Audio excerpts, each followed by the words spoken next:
Bismillahirrahmanirrahim. Assalamualaikum warahmatullahi taala wabarakatuh. Okey, dalam video kali ini kita akan teruskan sharing berkaitan dengan soalan UPKK dalam subjek ibadah untuk part 3. Okey, jom kita tengok soalan-soalannya. Okey, soalan 61 hingga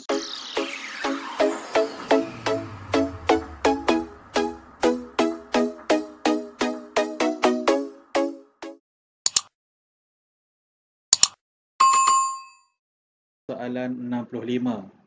Okey, soalan 61, alif, tuliskan dua syarat sah solat Jumaat. Tuliskan dua syarat sah solat Jumaat. Okey, dia nak syarat-syarat sah solat Jumaat. Okey, kita senaraikan. Yang pertama ialah ditunaikan di tempat yang telah ditetapkan. Okey, ditunaikan di tempat yang telah ditetapkan. Contohnya macam masjid lah. Okey, yang kedua, ditunaikan secara berjamaah. Ditunaikan secara berjemaah. Okey, solat Jumaat ni tak boleh dilakukan seorang diri. Okey, kita tambah lagi. Dia minta dua je. Okey, kita tambah lagi. Okey, hendaklah di dalam waktu zuhur. Okey, syarat sah solat Jumaat ni hendaklah di dalam waktu zuhur. Tak boleh nak solat Jumaat dalam waktu asar pada hari Jumaat tu, kena waktu zuhur sahaja. Dan didahului dengan dua khutbah. Didahului dengan dua khutbah. Itu syarat sah solat Jumaat. Okay, dan yang terakhir, bilangan jemaah lelaki yang cukup syarat tidak kurang daripada 40 orang. Okay, ni dia minta dua, kita bagi 5. So boleh hafal yang mana satu syarat-syarat sah solat Jumaat. Okay, soalan ba, senaraikan dua rukun mandi wajib. Senaraikan dua rukun mandi wajib. Okay, yang pertama rukun mandi wajib ialah niat. Dan yang kedua, okay, meratakan air ke seluruh badan. Meratakan air ke seluruh badan. Okay, itu adalah rukun mandi wajib. Okay, soalan 62. Apakah pengertian solat sunat? Apakah pengertian solat sunat? Okay, pengertiannya ialah solat yang tidak wajib ditunaikan tetapi sekiranya ditunaikan akan diberi ganjaran pahala. Okay, solat yang tidak wajib ditunaikan selain daripada solat 5 waktu tetapi sekiranya ditunaikan akan diberikan ganjaran pahala. Ataupun satu lagi jawapan dia, kita boleh tulis solat yang apabila dikerjakan akan mendapat pahala dan ditinggalkan tidak berdosa. Okey, itu pengertian solat sunat. Okey, soalan 63, tulis dua perkara sunat solat jenazah. Tuliskan dua perkara sunat solat jenazah. Okey, kita tengok perkara-perkara sunat semasa solat jenazah. Okey, yang pertama, mengangkat tangan ketika bertakbir. Mengangkat tangan ketika bertakbir. Okey, angkat tangan Allahu Akbar ni. Kita angkat tangan tu adalah perkara sunat. Okey, yang kedua, solat berjemaah dilakukan di masjid. Okey, perkara sunat lagi ketika solat jenazah ialah solat secara berjemaah dan dilakukan di masjid. Okay. Yang ketiga, memperlahankan bacaan. Baca secara sir ataupun baca secara perlahan. Okay, perkara sunat dalam solat jenazah. Dan seterusnya, membaca doa selepas takbir keempat. Membaca doa selepas takbir keempat. Okay, itu perkara-perkara sunat solat jenazah. Okay, dia minta dua. So, kita ada kat sini 4. Okay, boleh pilih lah.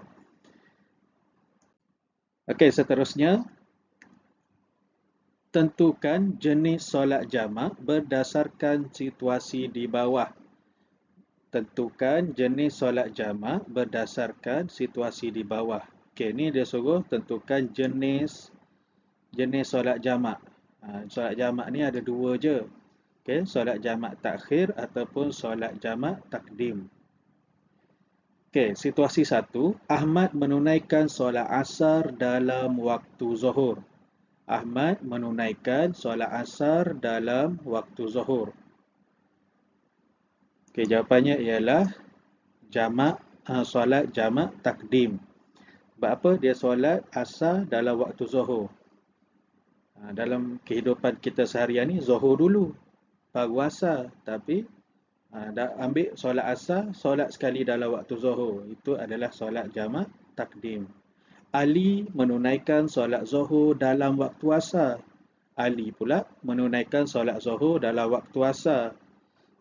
Dia tak solat waktu zuhur, tapi bila waktu asar tu dia solat sekali. Solat asar dan solat zuhur. Okey, solat jamak takhir jawapan dia. Solat jamak takhir. Okey. Soalan seterusnya, jawab semua soalan berdasarkan situasi di bawah dengan jawapan yang betul. Daniel mengalami kemalangan ketika pulang dari sekolah dan menyebabkan kakinya patah. Keadaan itu menyebabkan dia terpaksa melakukan solat secara duduk. Okey, itu dia punya penyataan. Kemudian soalan dia, nyatakan dua cara solat orang sakit selain cara solat tersebut. Okey, kat sini dalam kes Daniel ni dia melakukan solat secara duduk. Okey, soalan dia, cara solat orang sakit selain daripada solat duduk ni lah. Okey, yang pertama, baring menelentang. Dan yang kedua, baring mengiring. Ataupun kita boleh tulislah menggunakan isyarat mata. Bolehlah tambah lagi. Selain daripada solat duduk. Cara solat orang sakit yang lain. So, jawapan kita yang kita pilih kat sini, baring menelentang ataupun baring mengiring. Okay, tuliskan hukum dan alasan solat jamak dan qasar yang dilakukan oleh Ahmad jika berimamkan orang yang solat sempurna. Okay, kita ulang soalan dia. Tuliskan hukum dan alasan solat jamak dan qasar yang dilakukan oleh Ahmad jika berimamkan orang yang solat sempurna. Okay, Ahmad ni dia solat qasar tetapi dia berimamkan orang yang solat secara sempurna. Maksud solat sempurna ni ialah kalau zuhur kita solat 4 rakaat, sedangkan Ahmad dia nak qasarkan solat tersebut jadi daripada 4 rakaat kepada 2 rakaat. Tapi dia pergi ikut imam yang solat sempurna, yang solat 4 rakaat. Maka hukumnya adalah batal ataupun tidak sah. Kenapa? Alasannya ialah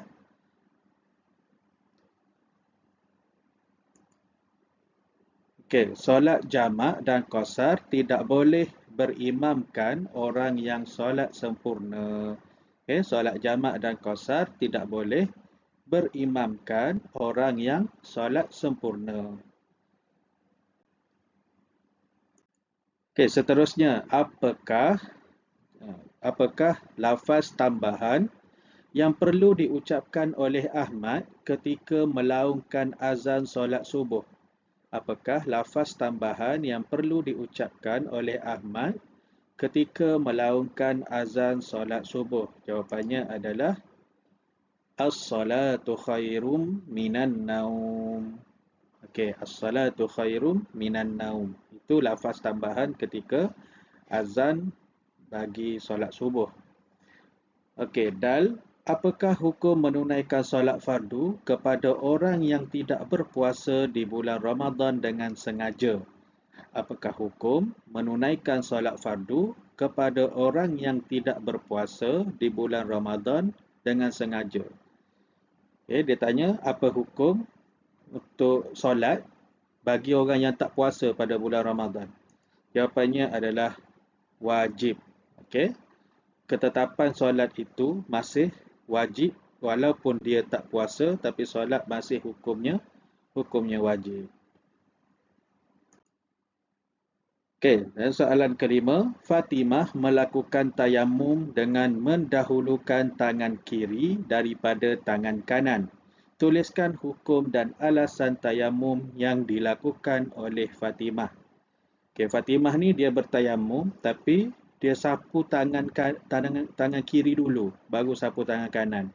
Apa hukumnya?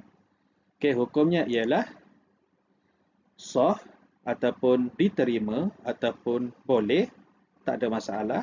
Alasannya ialah mendahulukan tangan kanan adalah sunat, perkara sunat tayamum. Okey, bila perkara sunat ni maksudnya kalau kita tak buat, pahala sunat tu jelas tak ada, tapi ibadat tersebut masih diterima ataupun sah. Tapi sebaik-baiknya menggunakan tangan kanan lah, mendahulukan tangan kanan dahulu. Okey? Okey, baik. Okey, saya rasa sekadar itu sahaja apa yang kita boleh kongsikan dalam bincang soalan UPKK dalam video kali ini. Semoga video ini bermanfaat dan membantu para pelajar untuk mengulang kaji soalan-soalan UPKK. Okey, kita jumpa lagi di video yang akan datang. Jangan lupa like, jangan lupa subscribe dan jangan lupa share kepada kawan-kawan yang lain supaya kita semua mendapat manfaat. Okey, Assalamualaikum warahmatullahi taala wabarakatuh.